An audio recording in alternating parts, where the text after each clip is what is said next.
Ang face-to-face harapan ay pambansang dulugan ng mga may alitan. Hangad namin na bigyang solusyon ang mga di pagkakaunawaan para sa mas mapayapang komunidad. Face-to-face, sinong sisimangon? Face-to-face, sinong ngingiti? Face-to-face, inyong bangayan? Face-to-face, huwag mong talikuran, harapin mo face-to-face. Yeah!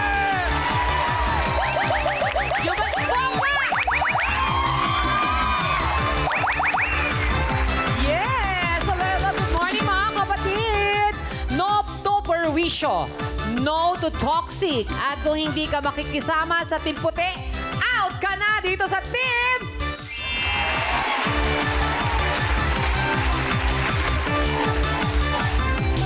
Pero teka lang, Donita. Bakit? Kasi kung walang usok, walang apoy. Di ba walang dahilan ng gulo, no? Kaya naman, kasama ko ngayong araw na to ang Team Pula!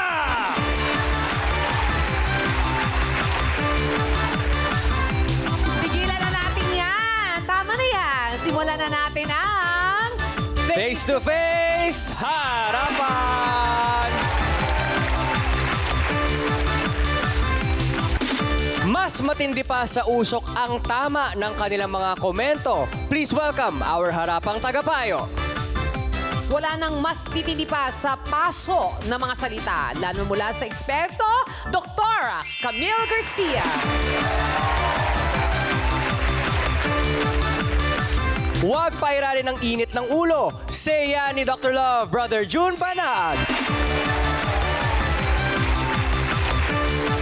At sa Court of Law, bawal ang paligoy-ligoy, lalo na sa ating guest lawyer na si Attorney Rob Cousin. At siya naman ang sasala sa usok ng alitan. Hindi takot sa mainit na iringan. Laging handang mamagitan ang nag-iisang ate ng masa, Corina Sanchez Rojas! Ate Corin! Sinong sisimangon? Face-to-face, sinong ngingiti? Face-to-face, inyong bangayan? Face-to-face, huwag mong talikuran, harapin mo face-to-face. Dami pong lamok. Alam mo ba na mayroong isang lungsod dito, barangay, sa isang lungsod sa Metro Manila, na babayaran ka sa dami ng lamok na iyong maiipon na patay? Wow! Oo, kaya panay ganito. Pati lalagay mo yan sa tubig, bibilangin nila, ewan ko, piso yata kada 14 na lamok. Ayun, o biro mo. Taray. Taray, ha? Hindi ba? Nahiya naman ako sa suot nitong isang ito. Mukhang may gimmick. Tama, lechon belly. Mukhang may gimmick. Hindi, ate ko rin kasi mainit ngayong umaga. Sino ba ang Saan ka pa pupunta pagkatapos? Wala lang. Ka-clubbing. Oh, eto na. Parang usok na galing sa hotness. Yes. Sa hotness ni Chika Babes dito. Tama. Ang ating pag-uusapan. Ayan. Ang issue natin ngayong araw, pahirap daw sa paghinga at sa kalusugan. Hindi lang dahil sa usok, literal na usok, kundi dahil sa sama ng loob. Kaya kung ako sa iyo, magtakip ka na ng ilong dahil sa nakasusulasok na usok. Makapigil hininga ang galit ni Yoli. Nagmula raw sa nakakasuffocate na usok na gawa ng kanyang kapitbahay na sa Estela. Madalas ko po nakikita si Ate Stella nagsusunog ng tanso dito. Meron din po kasi kung na mga anak na maliliit na nalalanghap niya po yung usok. Ayon kay Stella, hindi naman daw siya perwisyo. OA lang daw ang dating kaibigan. Si Nanay Stella po, minsan lang po siya dito talaga magsunog. Doon po talaga siya sa may dulo nagsusunog. Tsaka po nagpapaalam po siya sa mga tao dito bago po siya magsunog. Maarte lang po talaga yun si Ate Yoli. Kaya italo po sila. Marisolbahan pa kaya ang problema sa masangsang na usok? May sasalba pa ba ang kanilang pagkakaibigan na nilamon na ng patutsadahan? Ayan na nga ba?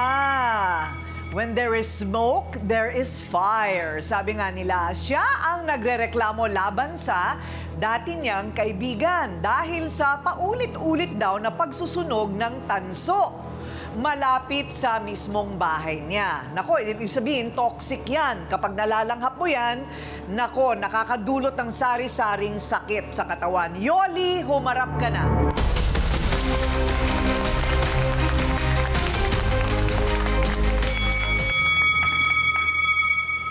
Teka muna, yung bahay mo, malapit sa sunugan ng tanso? Malapit lang po. Ano ba yung pabrika ba yan? Tabing bahay? Hindi po, wala pong pabrika doon. Ano lang po yung talaga nagsusunog sila ng tanso.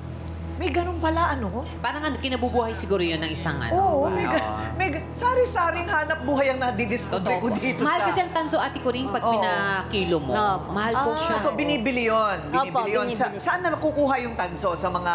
Wire po na mga natatanggal sa mga kuryente na... Ay, mga kable. Opo. Ganon. Okay. So, nagsusunog. Paano sinusunog yun? Sinusunog po. Pinaiinitan. Opo, tapos nakakalas po yung pinaka, ano niya, Parang balat. balat. Tapos Tanso. lalabas na yung tanso. Ah, ganon? Opo. So, yung barangay ninyo doon, parang sunugan ng tanso talaga. Kung minsan barangay, uso-uso. Hindi naman po, kasi po pinapagalitan na nga kami minsan ng, ng barangay dahil naaamoy nila yung... Eh, syempre. Sana naman ang gagaling yung usok. Doon na naman. Oo. Pinapagalitan nila kami pagka ano. Okay, o tapos? Tapos yung pagka, kasi, kaya ko, dati ako nagganyan, tinigil ko na dahil nga, yun nga yung reklamo, na nakaka-perwisyo na. Okay. So ngayon, tuloy-tuloy pa rin itong kapitbahay mo? Opo, tuloy-tuloy pa rin siya. Yung kaibigan ko, tuloy-tuloy pa rin. Nasabi ko na, maghanap na lang ng ibang trabaho. Okay. So ano naman ang nagiging epekto sa inyo? Nahihirapan kaming huminga. Tapos, maitim ang usok noon, hindi lang ako, akala niya ako lang ang nagrereklamo. Hindi lang niya alam, buo yung doon na kapitbahay namin na umaangal na. Totoo ba? Opo, umaangal na nakakaamoy sila ng hindi maanong usok, yung nakakaubo na, tapos hirapang huminga. Masakit sa ilong. Parang Opo. goma kasi yun eh. Oo. Goma yun. Parang goma yun na, ng wire na tinatanggal nila yung balat. Hanggang sa yung tanso na lang ang matira. So, maitim ka, masakit talaga sa ilong. Okay, hindi lang masangsang sa pang-amoy. Ito ay may direktang epekto sa kalusugan. Doc Camille, ano ang epekto nito sa baga natin? Actually, malaki, Ate Coring. Una-una kasi, ito yung nagkakos ng mga pulmonary infections, mga respiratory illnesses. At ang nakakalungkot dito, akala na nagsusunog ng tanso, yung mga nakakaamoy lang. Actually, siya rin, pwede magkaroon tinatawag nating MMF. Okay, ano yung MMF? MFF pala, sorry. Metal fume fever. Ang metal fume fever kasi, nangyayari siya na nagkakaroon ka ng sakit, akala mo palagi kang nilalagnat. Iyon ay dahil sa yung pagtutunaw ng tanso o yung pagsusunog ng tanso. So, karaniwan ito nangyayari sa mga gumagawa ng ganon o yung mga welders. Kaya kailangan matindi or iba yung pag-iingat dahil kasi hindi po natin alam, magkakaroon po ito ng matinding complications, pwedeng magkaroon ng COPD eventually, or kaya naman tuloy-tuloy na pwedeng maging bronchitis, or sabihin na natin yung mas matitinding mga sakit sa ating pulmon o sa lungs. Lung cancer. Yes. Lung cancer yan. Pwedeng lung cancer, brain tumor, kasi dire-diretso yan sa utak. Nilapit na ba ninyo sa barangay? Opo, inano rin po sa barangay. O ano sabi? Sabi ng barangay, sasabihan nga daw po sila. Oh, bakit hindi sumusunod? Minsan po, tabi ko matigas po ulo. Talagang hindi nasunod. Hindi sumusunod? Opo. So, yan ang isang panig. Tawagin naman natin ngayon ang tao sa likod ng pagsusunog ng tanso.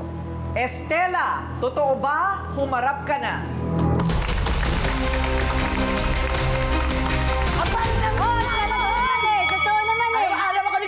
Totoo naman na. Kapal ng mukha mo. Hindi kong ginagawa araw-araw. Laging ginagawa yun. Di ba nagtatrabaho ka? Ba't mo nakikita araw-araw? Naamoy ko kahit nasa malayo ako, naaamoy ko. Sa bakanting lote ko pumupunta at saka malayo ako sa bahay niyo. Kahit na, dahil yung air nung pumupunta doon sa amin. Tigil ako ng pagsusunog ng ko.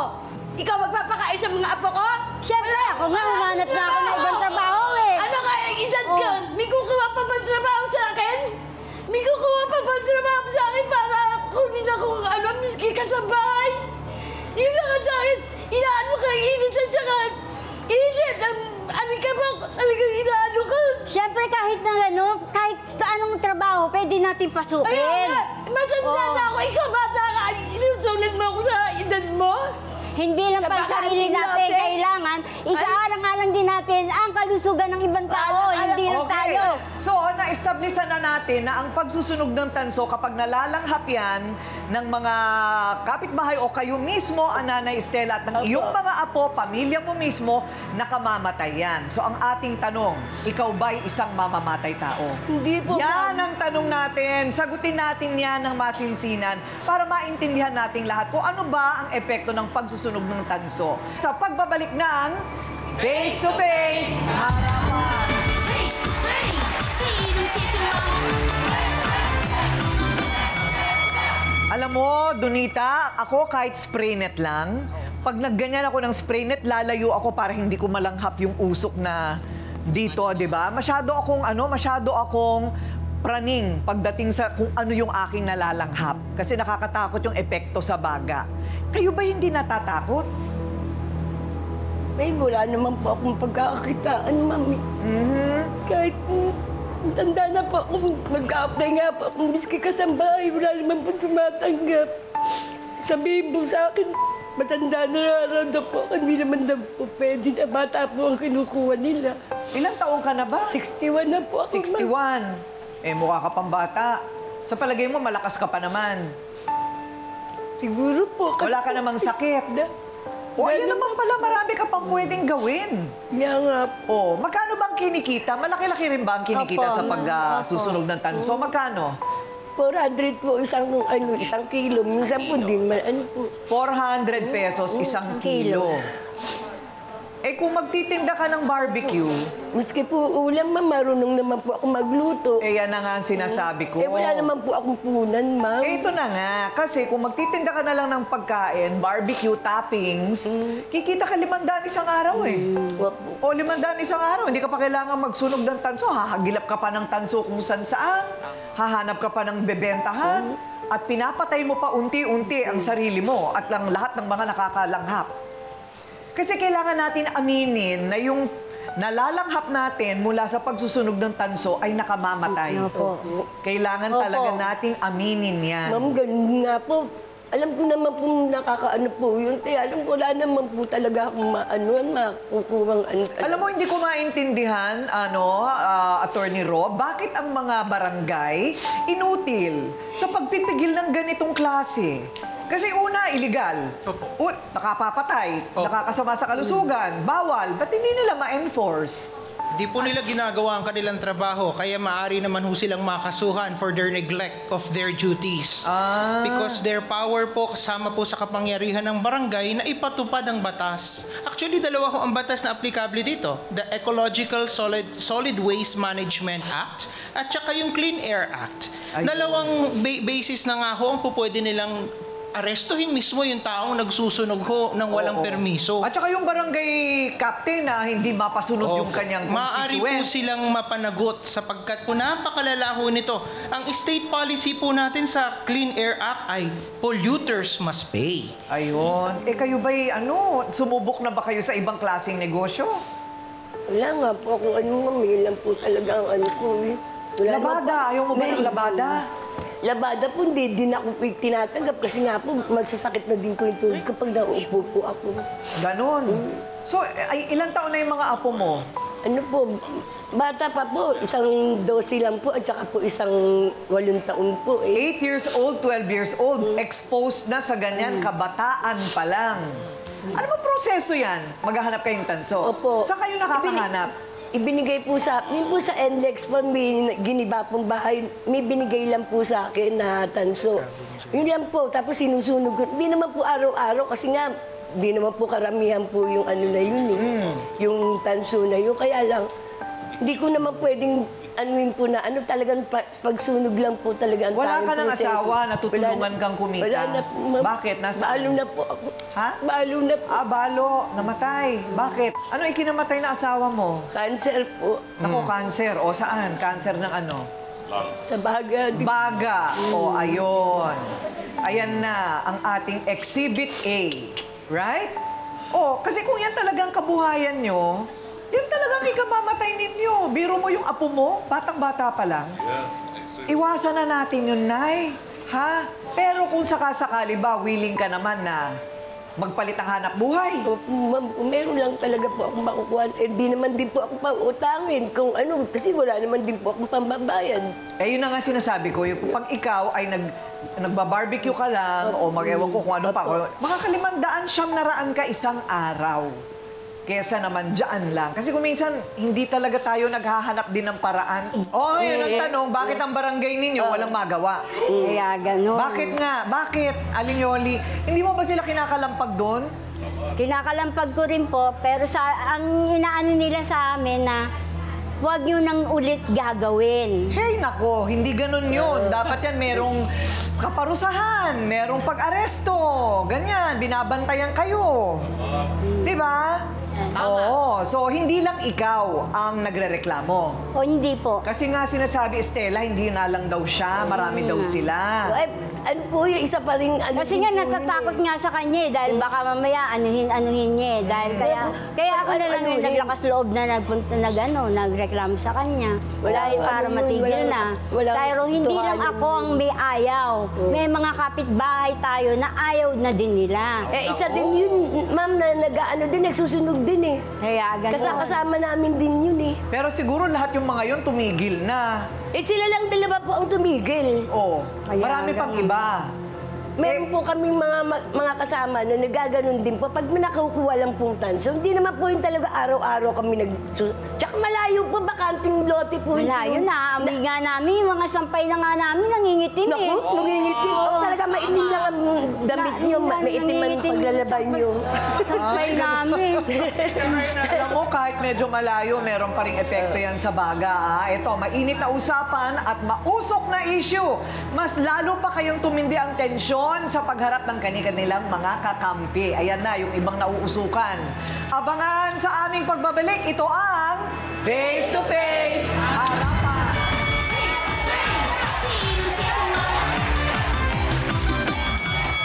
O ayan, eto na. Ang katibayan na hindi lamang si Yoli ang nagrereklamo, ha? Eto, isa rin daw siya sa mga napeperwisyo ng pagsusunog ng tanso ni Estela. Tawagin na natin ang susunod nating kakampi ni Yoli. Marivic, humarap ka na.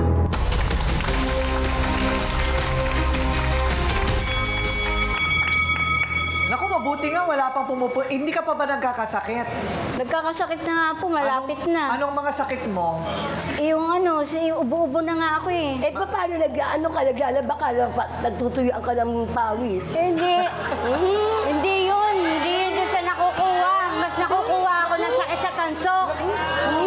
Nakasusunog yun ang tanso. Ano naman ang perwisyo sa'yo? Araw-araw. Totoo yung sinasabi ni Yoli, ma'am. Kasi matagal na namin sinabihan sila na tama na kasi isang beses ako sumama sa kanila na sinabihan kami ng barangay Hindi ako araw-araw pero nagsusunog, tumigil kami. no? Pero sila, ma'am, patuloy ang ginagawa nila. Hindi, ako nagsusunog ng araw-araw. Araw-araw kayo nakikita. Bakit kami lang ba nakakakita? Marami nagsasabi. Sino marami? Kailan tanging dalawa ang nagmaangal?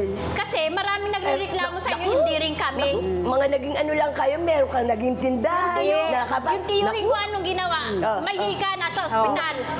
Galing ka sa mga pagsusunog. Kapag inom ng ano mo, ng hindi yung nag-ano kasi may hika. Nakalangat na ano yan. Sigarilyo. Nakalangat na usok yun. Kasi hindi yung nakikita, matitigas Ako ako. araw-araw Gusto kasi nyo iisip trabaho lang. Araw-araw Teka nagsusunog. muna, ano bang pwedeng maging sanhi ng hika? Yung usok o yung inom? Parehas lang po, ma'am. Yung usok. Usok. O, yung usok yan. Hika. Bibigyan nyo ng sakit yung buong barangay doon. Naku, baka buong barangay ka naman, patay tayo sa'yo. Kaya... Kaya nga, baka ka naman kalahati lang. Siyempre buong barangay makakaamoy nun. Buong barangay? Talaga, Baka anting lote, wala nang tao dun. Wala na. kahit na yung usok, na-spread yung usok eh. Kumakalat yun. Sige, Wala lang, konting may usok, naglalabasan ng mga tao kasi akala nila may sunog. Kayo lang pala. Sunog, ang liit-liit lang pinag-ano. Kaya sabi mo, may nagsusunog na naman ng tanso doon. Ay, naamoy nyo. Kaya nga, naamoy namin. Kaya nga, hindi yung sinasabi nyo na may nasusunog na ba? Naamoy talaga namin. Naamoy. Alam nyo, mo sa mga karatig, sa mga barangay, mag-signature campaign kayo. Signature campaign, di ba? Para, well, eto, unang-una, sabi nga ni Attorney Rob, bawal yan, nanay, bawal. Number 1, bawal.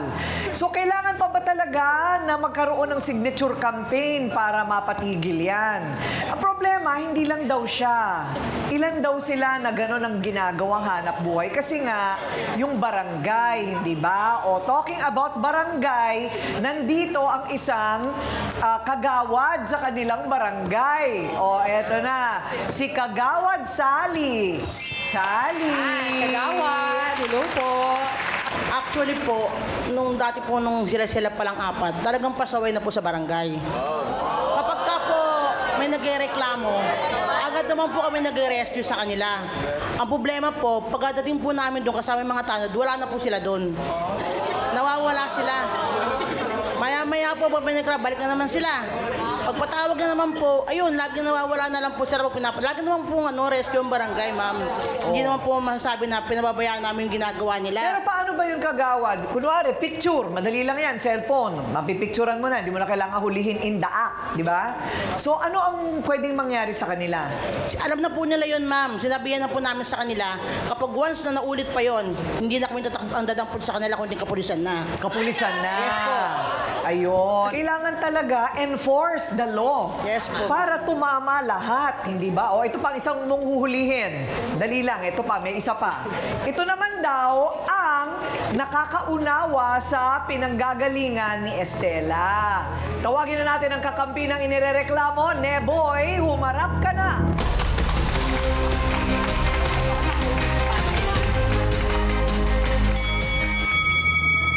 Neboy, bakit naging ganyan ang pangalan mo? Pangalan po na asawa ko, Boy. Nene po ako eh. Nene. Tsaka Boy. So, ikaw ay nagsusunog din ng tanso? So, 4 po kami. 4 na sikat. Okay. Dati lang po sila kasi nagkaroon Hindi na kami. Makati lang kayo kasi nagkaroon kayo ng trabaho. Kung hindi kayo nagkaroon ng trabaho, magkakasama pa rin tayo. Makati lang kayo. Hanap buhay. Wala lang kami makuha ng hanap buhay, kaya ganun. Marami. Puro kayo wala. Puro kayo wala. Pero ang dami ng mga kagaya ko. Kagaya ko, hindi na ako pwede magtrabaho. Masyado lang kayo mahalan. Wala sa tanda-tanda yan. Kaya mo, kumilos, kikilos. Pasang area, wala kayo sa lugar. Bata pa kami. Hindi mawawalan ako ng trabaho. Grabe ka naman magsalita sa sabihin mo, nat niya kami nagsusunod. Sa ganun ka nagtaso. Talaga naman. Nangangalakal kami para lang kami. Yun nga, nangangalakal kayo. Masyado lang kayo maarte. Ayan na nga. Sinasabi na ng lahat na yan ay bawal. Ayun. So, ayaw nilang tanggapin mula sa inyo. So, tanggapin na lang ninyo mula kay Kagawad. Sinasabi, ang susunod daw, papupulisin na kayo. Eh di syempre, hindi naman kayo nakikita buong araw, may magsusumbong at may magsusumbong talaga. Kasi nga, nakakamatay yung usok galing sa pagsusunog ng tanso. Sana, matuto tayo. Pero ang tanong, paano naman yung hanap buhay nitong dalawang ito? Bibigyan ba sila? Bibigyan ba sila ng washing machine? Para Dr. makapaglabada. Love? Para makapaglabada? Ng marami-rami kaya? Ay! Baka pwede nga. O, alamin natin, mas lalo pa kayang lumakas ang usok ng galit kapag narinig na nila ang komento ng mga sausawero at sausawera. Abangan sa pagbabalik na Face to Face Harapan! Face to face. Sinong sisimang? Hay nako, o ayan, Donita and Ral, nangyari na ba sa inyo na yung kaibigan ninyong tinulungan nyo noon, siya na ngayon ang hindi mo kasundo? Mahirap yun tinulungan ka dati, pero ngayon may dahilan ka para magalit sa kanya. Ano ang gagawin mo? So far ako, tiko rin sa totoo lang, wala naman. Yung mga natulungan ko, okay pa rin kami. Kasi ako sa kaibigan talaga, tinetreasure ko talaga. Kahit na sobrang nag-away na kami ng malala, nagsagutan na kami, medyo hindi na magagandang salita, dumarating pa rin sa point na inaayos talaga namin. So nararamdaman namin na yun yung talaga yung galit lang yun. Kung ano yung nasa loob mo, nilalabas mo lang talaga. So at the end of the day talaga, yung samahan nyo na for 20 years, 10 years, 15 years, hindi naman talaga matitibag yun agad-agad. So, ikaw naman, paano ka mag-resolba? Mahirap itong sa kanila ha, kasi kalusugan ang pinag-uusapan. Tatry ko po kausapin. Siyempre kapag ka nagtulong ako, galing yun sa kalooban yun, from your goodness, di ba? Pero kapag hindi na niya kaya tulungan yung sarili niya, ba't pa ako tutulong sa'yo kung ayaw mo din kumilos, di ba? Kung magiging toxic lang, lalayo na lang po ako. Kaya sa ibang barangay na lang po ako magsusunog ng tanso. Alam mo, ang sama mo. Pero ate ko rin sa totoo lang, naranasan ko kasi yan. Magsunog ng tanso. Ang dalawa na pipirwisyo mo dyan, yung mga nakakamoy ng usok at saka yung mga kinukuha na mo ng mga sampayan. May mga ganyan kasi yung iba, ay yan, tanso yan. Ginugupit, kinatanggal namin. Yung iba naman na may mga wire pa na kukunin mo talaga yung mga nakasabit na wire. Kasi hindi mo alam kung may kuryente ba yan o wala. Oo, kinukuha yan, pinuputol namin yan. Kasi nga, para makaipo kami ng marami. Hindi yung nakikita mo lang kung saan. Talaga ba? Kukunin mo talaga. Ganun yan. Ang dami ng 1 kilo, ha? Yes, oo. Mura-mura, 400. Biro mo maghahagilap ka sa mga pa. bahay na kung saan-saan. Nay, kahit sa tabing dagat ka pa magsunog ng tanso, wala kang kapitbahay, masama pa rin sa kalikasan at masama sa nagsusunog. Masama yan. Kaya kailangan talaga yan. Enforcement, kagawad ha? Enforcement. Kailangan matutukan din yung barangay para ma-enforce. So eto na. Ano naman kaya masasabi ng mga sausawero at sausawera? Sa pula, sa puti, anong inyong masasabi? Ay, ito. Ayan, Kumusta ka? Tayo ka? Nakatayo na ba? Sorry. Ano po, sa tingin ko po, wala naman pong masama if gusto nyo pong kumita.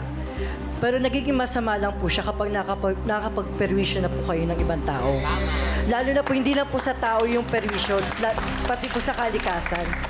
At isang community po kayo, dapat marunong po kayo makisama sa isa't isa dahil hindi lang po kayo yung tao doon. Bakit po hindi nyo po gamitin yung willingness and dedication nyo po para maghanap po ng ibang paraan para kumita? Dahil kung gusto po natin, di ba, marami pong paraan. Pero kapag ayaw po, maraming dahilan. Yay! Sa pula! So, based po sa observation ko, nabanggit po ni Nanay, di ba, mas matanda po sila kaysa kila Nanay Yoli. So, sa point of view po nila, parang the more na mas matanda po sila, mas nahihirapan po sila maghanap ng work. Yung mga fresh grad nga po, mahirap po maghanap ng trabaho. How much more, mas matanda po sila. Tapos, yung galit po ni Nanay is, nanggagaling po siya sa parang dati silang magkaibigan po, di ba? Magkasama pa nga po sila magsunog. Parang na-betray po siya, kaya yun po yung nafe-feel niya. Tapos, nabanggit din naman po ni Nanay kanina, na tinatry naman po niyang maghanap pa ng ibang way na kalakal. Di ba? Ayun po. Ayun. Naku, pinapaiyak mo si Nanay Estela, Teka muna, Dr. Love. May tinuturo ba ang Biblia sa mga hangganan ng pagtitiis sa taong minsang tumulong, pero ngayon nagdudulot na ng perwisyo? Yung utang ng loob, hanggang saan yun? Ang utang na loob talaga, matagal na. Sa atin lang Pilipino may utang na loob. Sa ibang bansa, wala. Sa atin, hindi naman po pwedeng habang panahon yung utang na loob na yan. Kung nakagawa ka ng mabuti sa Kanya, di pagpasalamat mo sa Diyos. Pero ang dapat nating pagtuunan ng pansin dito, yung atas ng Diyos sa atin na maging tagapangalaga ng ating kalikasan. Sa Genesis pa yan, magmula pa nung lalangin ng Diyos ang daigdig. No? Nag-utos na siya sa 2nd chapter ng Genesis na tayo ang mga ngalaga sa kalikasan. Pag sinabi ng ating pamahalaan na bawal ang bagay na ito, pinag-aralan na po yan, Nanay. Bawal. Hindi ho natin pwedeng sabihin, minsan lang naman, every other day lang naman ako nagsusunog. Ibig sabihin, every other day lang ako lumalabag sa batas. Pero paglabag sa batas pa rin yun, no? Anong problema? Kailangan umisip tayo ng hanap buhay na hindi maka-i-istorbo sa iba. Ang panawagan natin dito sa inyong barangay kagawad, pasensya na po, kung ito'y matagal nang nangyayari sa inyong barangay at ang inyong barangay captain paminsan-minsan lang kumikilos o tumatayo para mapatigil ang bawal na activities na ganito, nagtutulog ang barangay captain, meron po kayong responsibilidad sa inyong nasasakupan na protektahan ng higit na nakararami sa isang pinagbabawal na gawain. Correct. Thank you very much, Dr. Love. Doc Camille, ano yung mga yung pwede nilang gawin ngayon para malinis yung kanilang katawan? Meron bang detoxification na pwedeng gawin dahil medyo matagal na silang exposed sa ganyan? Actually, yun ang mahirap, Ate Corinne, kasi isa sa mga parang myth yung sinasabi, ang pag-inom ng gatas. Pero kasi nakakatulong talaga ang pag-inom ng gatas para sa ganun, malesen yung side effect ng pagsusunog na ganito. Tatandaan nyo, no, kasi yung sabi nyo, yung usok ganito lang, limitado. Hindi po. Pag nagsunog kayo ng mga ganyan, katulad ng tanso, importanteng malaman nyo yung concentration ng tanso, kung gaano karami siya. Pangalawa, yung long term, yung duration. Kung araw-araw kayo nagsusunog, doon nyo po makikita yung epekto. Kasi po, yung mga particles na yan, yung sinasabing 10 micrometers na umaabot po yan ng milya-milya. So, pwedeng malanghap yan, hindi po ang mangyayari, ang nagiging epekto, yung baga natin, actually po pumapasok siya sa bloodstream. Kaya mas marami nagkakaroon ng leukemia. Because of yung ganitong klase. Yung mga nakatira sa paligid ng pabrika. Yes, opo, yan yun. Tatandaan nyo, ang pagsusunog na ganyan, nagkukos po yung tinatawag na magkakaroon ng dioxin at saka furans. Yung pong dalawang yon, magkukos po ng carcinogens. And alam natin, pag carcinogens, ano bang mangyayari? Cancer. Cancer. Ayun. Kaya talagang kailangan po ang iba yung pag-iingat pagdating sa ganyan. Kahit po sabihin nyo, pagsusunog ng mga basura natin, hindi po nararapat yun. Ayun. So, una-una, kailangan tigilan. O tapos magsuplemento na kayo para malinis ulit yung mga baga ninyo. Siguro marami nang naka-ano dyan, di ba? Nakaparada. Opo, siguro mas maigi pa x-ray din sila dahil kasi baka mamaya hindi nyo lang alam, sasabihin nyo, ay hindi naman ako inuubo Hindi naman po nakikita na pag meron po kayong sakit sa baga, palaging inuubo. Magugulat na lang kayo, bigla kayong manghihina. Ayan. O, kayong dalawa, pwede kami magpa-x-ray sa inyo. Oo, kami na ang gagawa para makita natin. Attorney Rob, may legal right ba ang isang tao na ipahinto ang kabuhayan ng iba kung Meron ito po. ay may nilalabag na batas? Meron po. According to Article 699 po ng ating Civil Code, kapag ka po ay ito ay tinatawag na public nuisance, ay maaari po itong ipahinto, no? So, abatement without judicial proceeding. Ang kailangan lamang po ay sertifikasyon mula po sa City Health Officer na ito po ay isang public nuisance. Katulad ho niya, napakabaho at talaga po nakasisira ng kalusugan, ay maaari ho kayong permanently na hindi na niyo pwedeng gagawin iyon. May dagdag ko lamang po, mga mother, no? Huwag nating isasakripisyo ang buhay at kalusugan ng iba para sa ating kapakanan. Sa bawat pribilehiyo na binibigay sa atin ng batas, ay meron din tayong kaukulang responsibilidad na galangin ang karapatan ng ating kapwa-tao, no? Kaya po ay dinadalangin po namin na kayo po ay may bago ng kabuhayan. Maraming salamat po. May pag-asa pa ba na matupok ang init ang galit ng dating magkaibigan? Tingnan natin kung saan matutuldukan ang problemang usok dito sa Face to Face Harapan.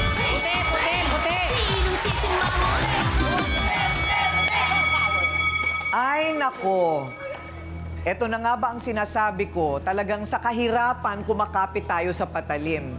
Ang problema, pag kumapit ka sa patalim, sinong nasusugatan? Ikaw din, di ba? Ang pinag-uusapan dito ay kabuhayan. Opo. Kayo nakahanap na ng kabuhayan. Opo. Natutuwa naman ako sa inyo, kinilala ninyo ang responsibilidad ninyo sa kalikasan at saka sa kapwa-tao ninyo. Opo. O, palakpakan natin. Kaya, ang gagawin ko, dahil meron akong kaibigan na may-ari ng appliance center, bibigyan ko kayo ng washing machine. Isa lang, maghahati kayo. Maghahati kayo sa labada. Hindi ako nagbibiro. Monday, Wednesday, Friday, Yoli. Tuesday, Thursday, Maribik.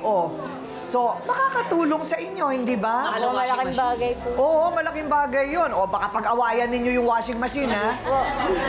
Pero Ate Coring, kung masira po yung washing machine, may kilala tayong gagawa. Baka ang mangyari, bumubulwak yung tubig imbis na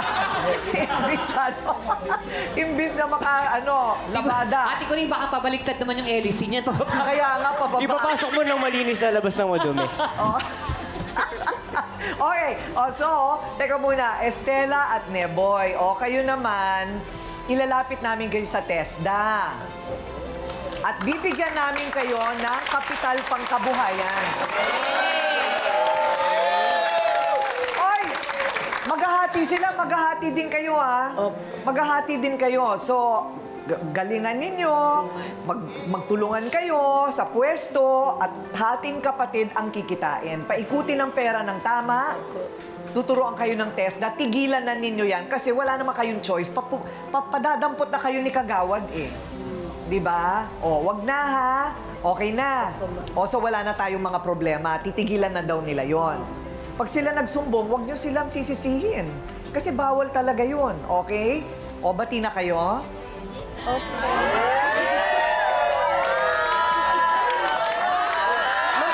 Kung may kasalanan, kaya akong blala. Okay, sige, ikaw na.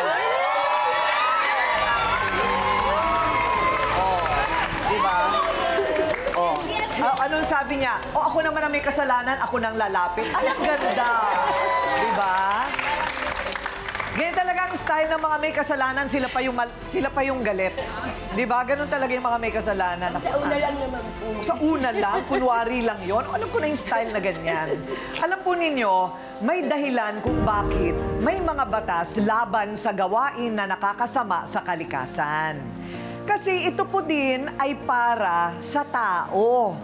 Tandaan po natin na ang tao nabubuhay lang dahil sa kalikasan. Ang mga kinakain natin na tanim at bunga, kalikasan yan. Ang isda galing sa dagat at ilog na pinupuno natin ng basura, galing sa kalikasan din yan.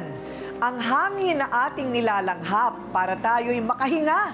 Tayo mismo ay bahagi ng kalikasan. Ano ba naman, di ba?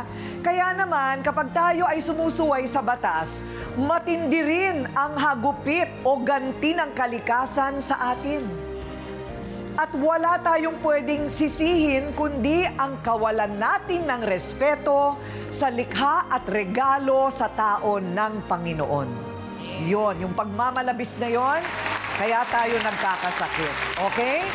So, all's well that ends well. Lahat sila ay may kabuhayan na. Ako po ang inyong Ate Coring, nagsasabing may kang harapin ang mga issue dahil walang hindi nadadaan sa pag-uusap.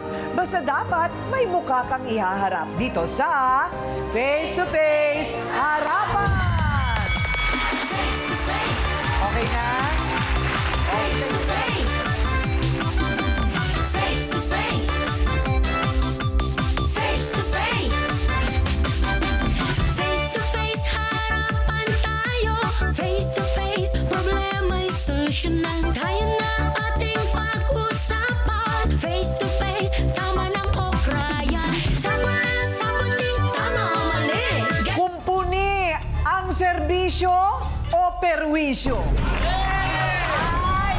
250 lang yan, ha? Kala ko sakit pa pala ng ulo, lalong uminit. Alam mo, tubig lang na may yelo ang katapat niyan. Di ba? Para lumamig ang ating mga ulo. Sinira na nga po yung electric fan, kaya...